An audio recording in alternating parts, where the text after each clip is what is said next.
No, I wouldn't go that far. Come on, man, try to pump you up here. But you know what? If Matt Black Kia wants to provide me with a car to get me to all these different places I got to go now, I would be more than happy to do so. You got to talk to Gil about that. I don't know if I have enough pull around here. All right, I'll put that on the little Kia Sportage. Get you out there. Hey, I don't care what it is. If it's got four wheels and I turn it over and it rides, it's fine with me. Good stuff, man. Give me some of your thoughts on this past week. I saw you out there at the prep game against EHT, and that kind of struck me as one of those games where, prep's been reading all about, hey, mainland this and that, EHT this and that, and it was kind of one of those games to say, hey, we're still the prep. I hadn't seen you threw mainland at me. I hadn't seen EHT play this year, and I really wanted to because I wanted to see what Jordan Sweeney was all about. And I think the prep did a nice job of keeping him off the bases as best they could. They did walk him twice, but they didn't. They're one of the few teams this year that have held him hitless in his couple other at bats that he got. So it was a real nice game, and it was a kind of game where one run I think at that in that game was going to be enough, and prep tried to scratch it across on a wild pitch and couldn't get the run scored. But Kevin Acey did a real nice job on the mound for them that day. Kept the ball around the plate, and then obviously in the seventh inning, I believe it was, they string together a couple of hits, and he gets what proves to be the game-winning hit on a real nice ball to left field. And Prep is a team that you look at them. I think now they're 12-13, got 12-13 wins somewhere in that neighborhood, and they right now for my money, they're a team that kind of looks like it's hanging around. And I know that they're they control their destiny in the Cal, and they're going to be playing the Diamond. And I think they're just a team that maybe is just waiting to break out, to really bust through and really be a team that goes on a really significant run. And I think they're capable of doing that. And and on the other side, like I said, I wanted to see Jordan Sweeney. I mean, his numbers have been fantastic. He's obviously a tremendous talent. He's got the size. He's got the ability to pitch. He's hitting the cover off the ball, and he's only a sophomore. And for a team, a Group 4 team especially, to be leaning on a sophomore probably more than anybody else, just tells you all you need to know about this kid. So I think big things are on the horizon for EHT baseball, especially with Jordan kind of leading the way. And like we said with the prep, I think the prep is a team that is really just waiting to kind of finally burst out and be that team. Yeah, I was impressed with Acey. He didn't really have great stuff, but he showed a lot of maturity in being able to kind of maneuver his way around that lineup and get out of trouble when he needed to, and that shows maturity as a pitcher to be able to win a game when you don't have great stuff, when you're having trouble locating your fastball. But he went to that cutter and did a nice job in getting out of jams, getting through that lineup. So he's a guy definitely to look out for as only a junior. Yeah, he's committed to Penn, and I think it was down to him, deciding whether he wanted to go to Penn or Duke, and that's two tremendous options to have. But he'll be back another year, and when the tough thing, if there is a tough thing, is in that he doesn't say very much, and in that way he reminds me of, and I'm certainly not saying he is of this caliber, and maybe one day he will be, but he reminds me of Mike Trout in that way, in that you can ask the kids a million questions, and you can ask the same question.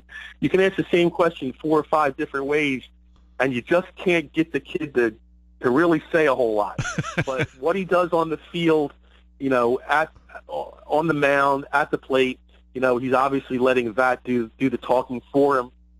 And he's definitely a kid to keep your eye on, the rest of the season, and then clearly, when next year rolls around. Well, hey, Mike Bailone will talk baseball all day, so you got that in your back pocket. Yeah, Mike's a tremendous coach, and Mike doesn't really share a whole lot of secrets. He'll tell you what you need to, tells you what you're looking for, but sometimes he doesn't want to go into a lot of detail. But Mike's a really nice guy. Talking with Kevin Minnick. Kevin, give us a breakdown of this Diamond Classic. You got some outstanding teams as usual, and some teams that are not necessarily used to being in this position.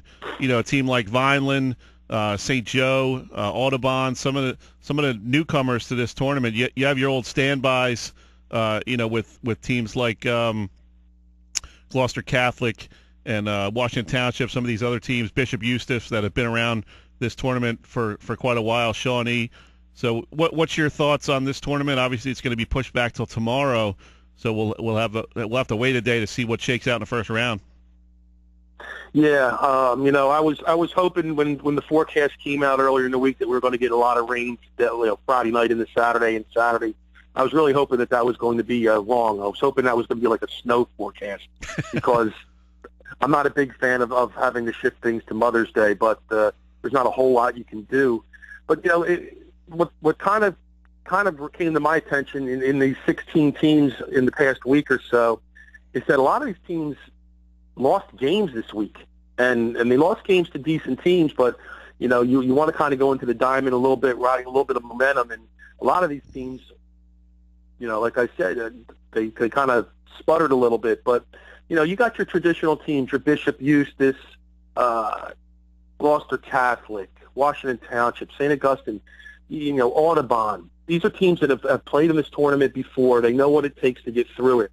And like Mike McGarry said, it really does come down to making it to next weekend and being able to have the arms to get to that final. And then obviously, and it's no secret, and it's the truth, whether anybody wants to admit it or not, that it is a clear advantage for the non-publics. And the fact that the public school tournament starts on the following, the next day on Monday, and teams play Monday and Tuesday, I guess it is. And, it's a disadvantage to the public schools that really could play a significant role in reaching a final. So it all depends on, what you really want to go for, and in all my opinion, I think you want to be a state champion before you want to be a quote-unquote South Jersey champion. So I think, a lot of teams will hold back certain guys if they have to as they look forward. But, this tournament, it's something every team in South Jersey points to. These teams want to be involved in this because, for the most part, it's the best of the best in South Jersey. I think, in all honesty, I think the tournament needs some tweaking. And I think that will eventually come. When I just don't know, but it's got an opportunity.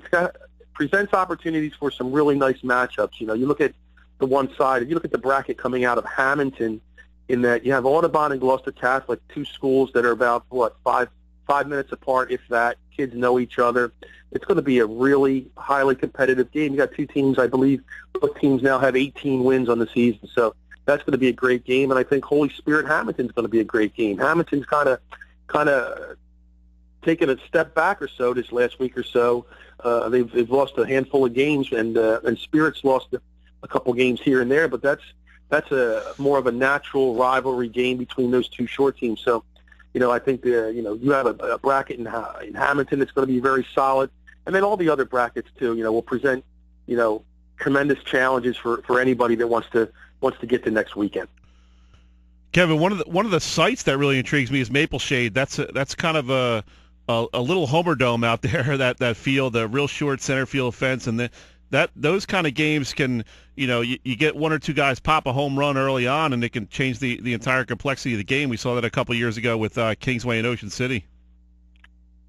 Yeah, Maple Shade has been a host site for a little while now, and to be honest with you, it may be for a long while. I don't have exactly the knowledge to know how far back it goes, but another thing that comes into mind when you look at the sites itself is that you have to have these schools and the programs from those schools be willing to donate their time to even host an event. It goes far beyond just putting out letting kids use your baseball field. You have booster clubs that can operate there. You have to have the cooperation of the school's maintenance department and the grounds crew to be able to set the fields up for both games. You have to be able to handle the people that are going to be there. So you have to give credit to the hosts themselves, to at least, you know, they're reaching out and they're volunteering their time to host an event like this. And Maple Shade's a unique place to watch a game a little bit. I'm not a big fan of having to watch from behind a fence, and basically at Maple Shade you're watching everything from behind a fence because it is kind of tight there. But you know, you can, if you have solid pitching, you can eliminate that home run possibility. So we'll see what happens. But you know, that site will have, you know, Maple Shade will play the first game there against Bishop Eustace, and then you'll have an interesting matchup between Eastern and Vineland in that second game on Sunday. And you know, Eastern's the defending champion, and they've you know, I thought at the beginning of the season pitching was going to be their biggest question mark, and I think it was, but they've found ways to deliver, and they're playing very, very solid baseball and are hitting the ball very well. And then you got a Vineland team that I don't think anybody really thought would be as good as it is right now, and they're you know, they're playing some very, very good ball themselves. So who's got the best arm that day? Who can you know, scrape out a couple of runs when they need to? That's going to be what it comes down to. Yeah, if I'm Eastern, I'm not throwing any high fastballs to Isaiah Pacheco at that 340 in center. No, you want to probably either jam him or put it in the dirt and see if he'll offer. What else is on your radar, Kev, here before we let you go? Obviously, Diamond Classic taking center stage this weekend, but next week we got kind of the finishing up of the regular season before the playoffs start. And anything you're looking forward to next week? You know, there's you know, I haven't really put a big, huge look into the schedule, but you know, you're gonna have this week and where I think a lot of division championships are going to really come down to the wire. You're going to see some teams, you know, see if they can put a championship away, and then you know, once the state tournament starts, you always have a couple of games here or there still left to be played. So they'll be in between the tournament games, but you know, it's this last week to really kind of get yourself in line, get your pitching rotation in line, and then like we said, when that state tournament rolls around, it's one and done. So. Like we've said before, when the tournament comes around, it's the time to separate the pretenders and the contenders. And I think this year, especially in high school baseball, for me, in comparison to a lot of other sports, I think there's a lot more people, a lot more teams that are going to be contending teams than pretending teams. And I think we're in for a very, very interesting and exciting 2 weeks of the high school baseball tournament. I don't know if my playoff predictions will be any better than my high school basketball predictions. Well, you got a week or so to kind of look things over and kind of you know, go with your favorites. Good stuff as always, Kevin. We appreciate it, and then we'll catch up with you next week and kind of dive into some of these playoff matchups. Hey, that sounds good. Like I said, anytime I appreciate the opportunity. No problem, Kevin. Have a good weekend, buddy. You too. That was Kevin Minnick. Does a great job writing about high school baseball.